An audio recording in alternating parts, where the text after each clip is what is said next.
আজকে গ্যারেজে যাইয়া লই মিস্ত্রির খবর আছে পুরো বাইক চালামু। এই রোজার দিনে আমার গাড়ি ঠেলাইতেছে না, ওর খবর আছে।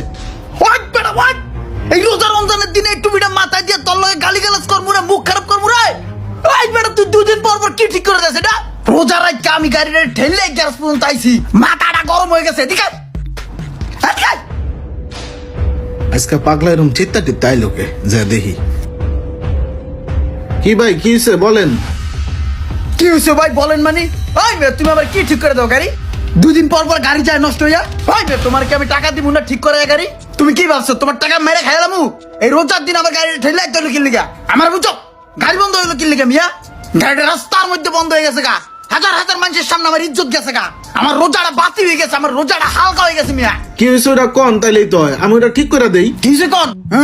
এখন আইছে আমি ঠিক করে দেই। আর আমি জ্যামের মধ্যে বয়ে রয়েছি, পিছনে একটা প্রাইভেট কার সাদা, জোরে দিয়েছি পিক আপ, গাড়িটার পাশা দিয়ে বম বোমায় কতগুলো কালা ধোঁয়া বেরিয়ে পুরো এলাকাটা অন্ধকার হয়ে গেল গা, সাদা গাড়িটা পুরো কালা হয়ে গেল গা। সবাই চিল্লে চিল্লি লাগাইছে, গাড়ি হরাইতে কইতাছে। এখন গাড়ি স্টার্ট দিয়ে স্টার্ট হয় না, কিক দিয়ে স্টার্ট হয় না, ঠেলা দিয়ে ধাক্কা দিয়ে স্টার্ট হয় না। এখন তো মেয়ে কি হয়েছে? আচ্ছা ঠিক আছে, আপনি মাথাটা একটু ঠান্ডা করেন, রোজা রাখছেন বন, আমি দেখতাছি। হ্যাঁ মাথা গরম করে দিয়ে কয় ঠান্ডা হন।